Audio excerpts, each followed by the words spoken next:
Hey all, greetings. Whoa, I had posted. No, I didn't post. I'm going to post this. I spent a little bit of time inflicting harm on my students the other day in class, talking about the politics of inflation. They did not seem thrilled. So take this for what you think it's worth. Yeah, I thought I'd talk to you guys a little bit about the politics of inflation. I'm not an economist, although I play one on television. No, I don't. I think if I hadn't been a political scientist, I probably would have been either an historian or an economist. I love history, as you know, and I'm really good with numbers and I'm very comfortable with data. So, yeah, inflation. So we have what is, you know how in McCulloch v. Maryland, right, that case that we covered, talking about American federalism, 1819, Chief Justice John Marshall, right, that battle over a national bank. With that battle began at the inception of the Republic, and it continues today, because today, right, we have the equivalent of that with something called the Federal Reserve that helps set interest rates for loans, indirectly but powerfully. Right, and that is a federal agency that is quasi-independent from the president.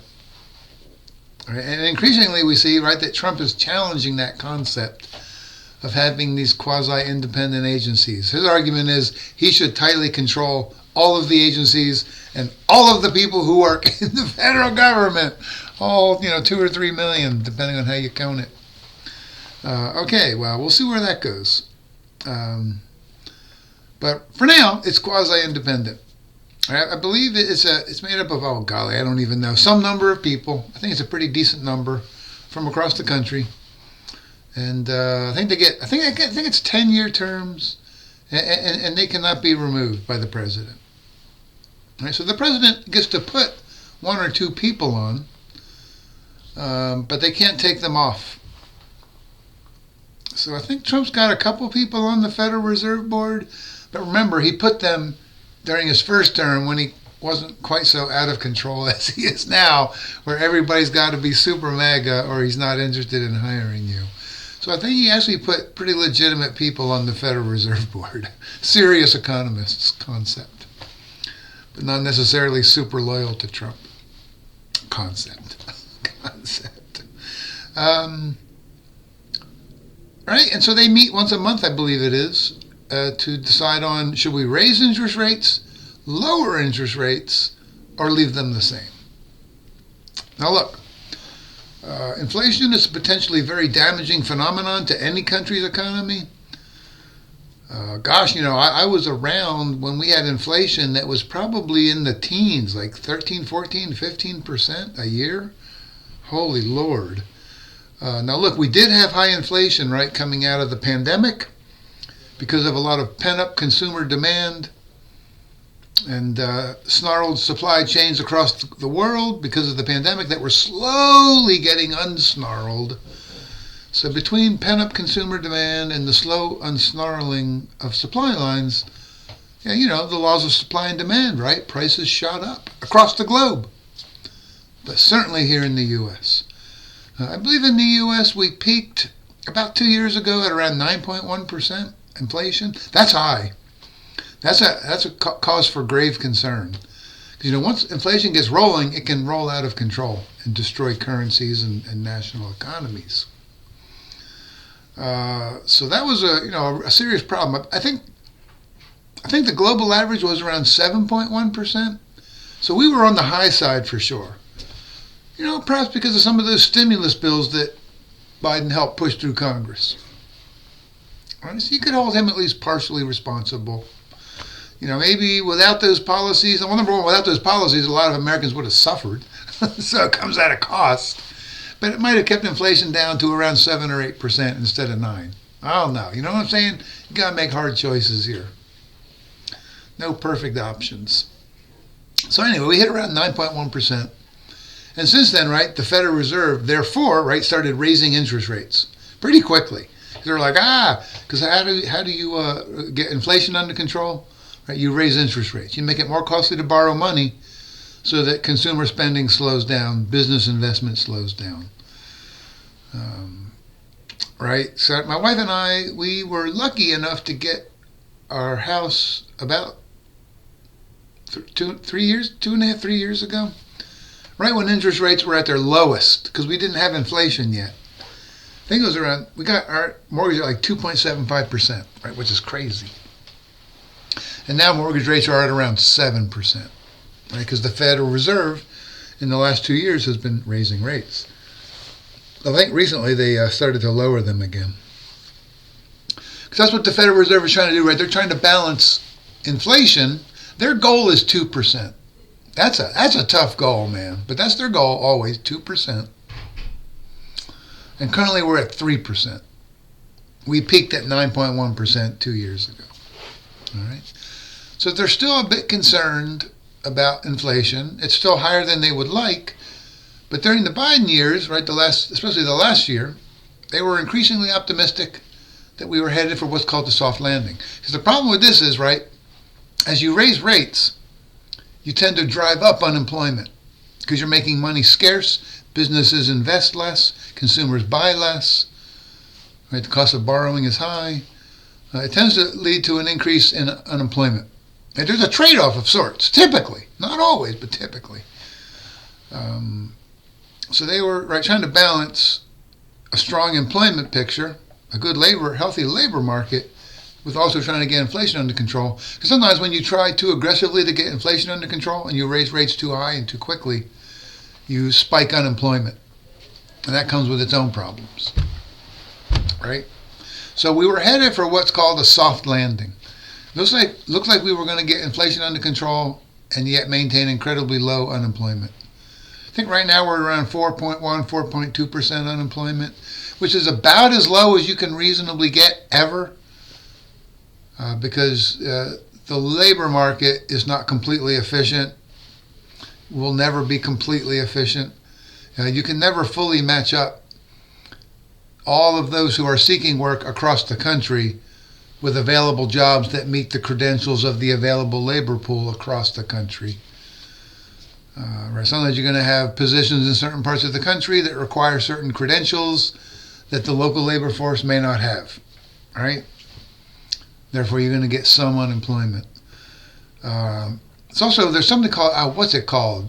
There's like a churn factor, right? That when you leave a job for whatever reason, you typically don't get another job the next day.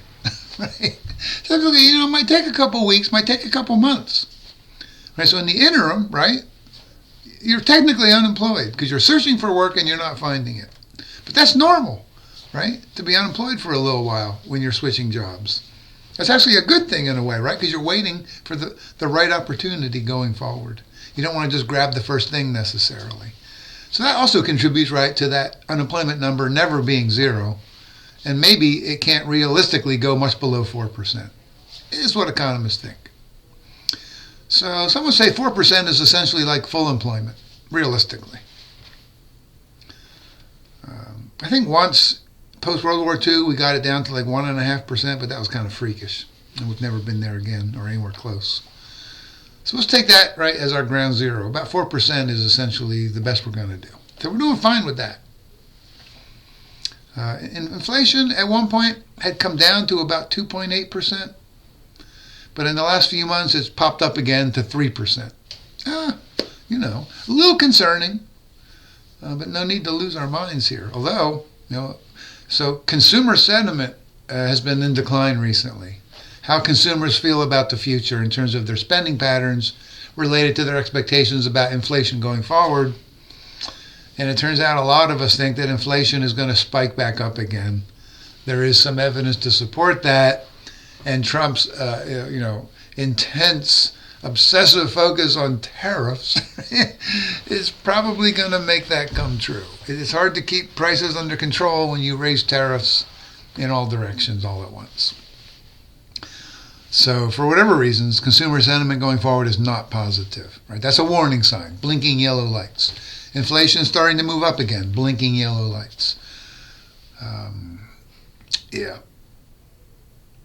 So, right, and the reason, by the way, right, that the Federal Reserve is quasi-independent is that presidents, right, because they typically own the economy.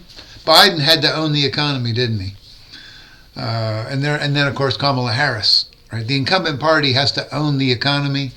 And the perception of a lot of Americans before that November election was that the Democrats had ruined our economy because of the high inflation from, at the time, 18 months before, even though it was now under control, right? There's something called inflation hangover. People were saying, yeah, inflation right now is only 3%, but it was 9%. Prices have never come back down. They're still going up. What the hell, man?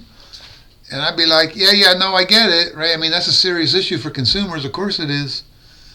But for that 9% to get wiped out going forward, we'd have to have something called deflation, where prices start to drop, which sounds good, right? But when prices start to drop, right, that means wages are going to have to come down as well for labor. And what was the other thing about that? So falling prices drive down wages, which tends to constrict the economy, and it can spike unemployment. You know what I'm saying? Like, be careful what you wish for, dude. You might get it. People might think they want deflation. I don't think there's any example of deflation in any country ever where that was a good thing overall. You know, because it causes all sorts of collateral damage to our economy. We actually need inflation to keep wages going up. As long as productivity also can go up, wage growth can actually outstrip inflation. That's the golden, that's what you're looking for, right? That's the sweet spot, baby. Inflation of 2%, which is the Federal Reserve's goal, and wage growth of, let's say, 3%. Woohoo! That means, right, the average standard of living is going up about 1% a year. That's goals right there, people. Shoot, where was I going with all of this? So I think people were holding Biden-Harris responsible for inflation and inflation hangover. And, that's just the way politics goes, man. That's been happening, by the way, to incumbent parties across the globe post-pandemic. Is incumbent parties like the Democrats have been getting thrashed because people across the globe who live in democracies are holding these incumbent parties responsible for the high inflation coming out of the pandemic. Are presidents actually able to shape inflation rates and so forth? No. No, not really. But they're held responsible. It is what it is. Okay. So, but presidents, right, if they could control the Federal Reserve, if the Federal Reserve was not quasi-independent, right, presidents would tend to want lower interest rates because they want to see cheaper credit. Makes people happy, right, when a car loan is 2.5% interest, a mortgage is 2.5% interest. We, the people, love that stuff. So presidents tend to want that to happen. They want the Federal Reserve to always be lowering borrowing costs. But right, economically, that may not be a good idea. That's why the Federal Reserve is quasi-independent, right? It allows economists with training and experience to use their professional judgment. There may be times when they do need to lower rates. There may need to be times when they have to raise rates, even if it's politically inconvenient for an incumbent administration. So Trump finds this very frustrating, and he's looking to undercut that independence. He would like to see borrowing costs, I'm sure, at zero. You can actually have negative borrowing costs, by the way. That's possible, theoretically possible. I think it's happened in a few cases in a few countries where you actually pay people to borrow money. For now, right, the Federal Reserve is saying, look, for the last few months of the Biden administration, we were lowering rates again. But now we're not going to keep doing that because we think Trump's policies going forward are inflationary. We're already seeing inflation creep up. So we're going to stop lowering rates for now and hold steady. And God forbid, if needed, right, we might even need to raise them at some point if inflation heats back up again. If it gets much higher than 3%, I think the Feds are going to go back to raising interest rates, which will make Trump absolutely crazy. It'll make him crazy. All right. So that's what I have for you. Now I'm no economist, but I have decent chops on some of these really basic macroeconomic issues. So that's kind of how things work here with inflation. There is a trade-off. Typically, if you want really low inflation, you're also risking higher unemployment. Higher inflation, which you don't want it to be too high, of course, right? But higher, like right now, 3%, I consider that to be acceptable. 3% means typically lower unemployment, which is also what we want, right? So you can't have 100% of everything, right? Hard choices have to be made. There are trade-offs. And again, the danger of runaway inflation is really scary. There are, I think, a few countries today where inflation can run into the hundreds of percent a year, where currency loses its value so quickly. People walk around, with wheelbarrows of currency trying to get to the grocery store in time before they raise prices again every 2 hours or whatever. And you need so much currency to buy things. It can get completely out of hand and become very destructive. By the way, not fun fact to know and learn, this helped explain Hitler's rise to power in Nazi Germany back in the day, right? Coming out of World War I, Germany had ruinously high inflation. It was out of control. And they turned to their alleged superhero, Hitler, to get it back under control. That ended very badly. But it shows you, right, when inflation gets out of control, the political side effects can be incredibly toxic. It makes people do irrational things in an effort to escape that inflation. So we, I think, in the U.S., fortunately, have a pretty low-key body here that's quasi-independent, the Federal Reserve, that tries to take all of this stuff very seriously and weigh the trade-offs between different policies. All right. I hope you found that informative and useful. I think it helps to know these things because they shape our everyday lives quite a bit. Because again, right, that's going to affect things like credit card rates. It's going to affect the cost of automobile loans. It's going to affect mortgages. It's going to affect levels of unemployment. It's going to affect wage growth and all of these things. The one other thing I would mention, the way that you can get wage growth to exceed inflation, which is the goal, right? And these days, by the way, and for the last 2 years, that's what's been happening. In the last 2 years, wage growth has exceeded the rate of inflation. Obviously, right, when inflation was 9%, wage growth was not keeping up with that, right? So people were feeling real economic pain. The value of their dollar was going down. Hence the punishment of Harris at the polls in November. Where was I going with that? The way you can keep wage growth higher than the rate of inflation and yet maintain low unemployment. There's a lot of balls in the air here, sorry. Right? You need gains in productivity. Gains in productivity by workers. Using new technologies like AI, perhaps. Right? So that's the goal here. Balance inflation and unemployment, promote wage growth, and promote higher productivity in the workplace, right? Because if an employer can give raises to his or her workforce of, let's say, 4% in a year, right? That employer can afford that if productivity of each worker on average goes up by 5%. Right? Then the employer comes out ahead. They're like, yay, I can give good raises to keep good workers, but I can also increase my profit margins a little bit because there's greater productivity in the workplace. Right? So that's kind of the magic trick there, to keep wage growth higher than the rate of inflation.